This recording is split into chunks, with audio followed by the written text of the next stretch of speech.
नमस्कार दोस्तों, मैं हूं पीयूष और आपका स्वागत है मालवा डायरी में। दोस्तों आज का वीडियो बड़ा ही स्पेशल है क्योंकि इसमें हम एक नहीं बल्कि दो ट्रेडमार्क डिशों के बारे में बात करने वाले हैं, जिसमें से पहली डिश है सेव।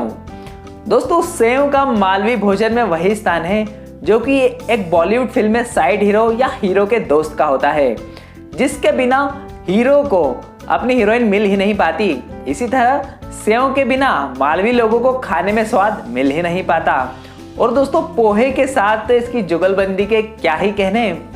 पोहे के स्वाद में सेव अपने स्वाद को इस तरह से विलीन कर देती है मानो परमात्मा में आत्मा का मिलन हो रहा हो।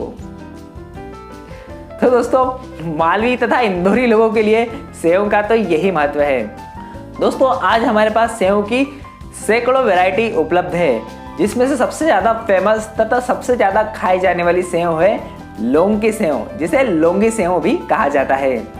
तो चलिए अब हम जानते हैं क्या है इस सेव की उत्पत्ति का राज, क्या है कहानी सेव की।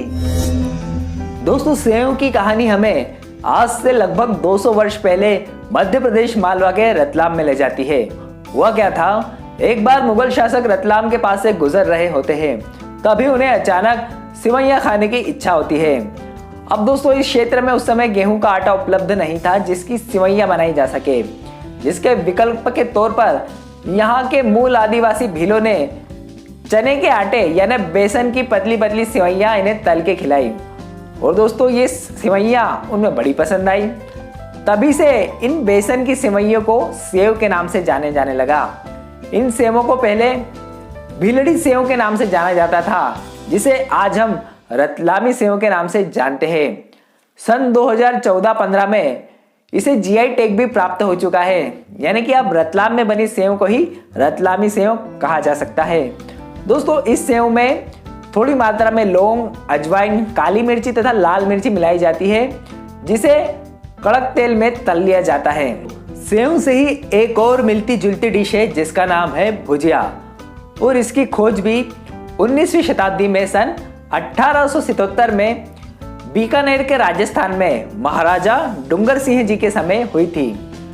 दोस्तों रतलाम जो है वह भी राजस्थान की बॉर्डर पर ही स्थित है, तो ऐसा हो सकता है कि इन दोनों सेव तथा बीकानेरी भुजिया के बीच में कोई ना कोई रिश्ता हो। कहीं ऐसा तो नहीं ये कुंभ के मेले में बिछड़े भाई बहन हो। अब दोस्तों मैं आपसे चाहूंगा कि आप ये जो नाम है भुजिया, इस पे थोड़ा सा गौर फरमाइए।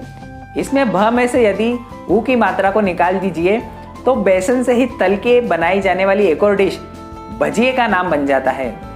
तो दोस्तों भुजिया और भजिए के बीच में कुछ संबंध हो सकता है। दोस्तों भजिए का एक और नाम है पकोड़ा, और पकोड़ा शब्द जो है यह संस्कृत के पक्व वट शब्द से निकला है, जिसमें पक्व का मतलब है पका हुआ तथा वट का मतलब है छोटा टुकड़ा या फिर एक गोली।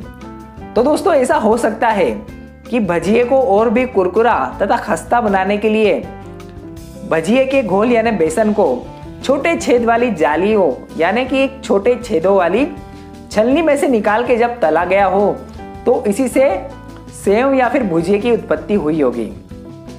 दोस्तों आज हम जो भुजिया खाते हैं और जो परंपरागत रूप से पहले जो भुजिया बनाया जाता था उसमें थोड़ा फर्क है। पहले जो भुजिया बनाया जाता था वो थोड़ा मोटा होता था।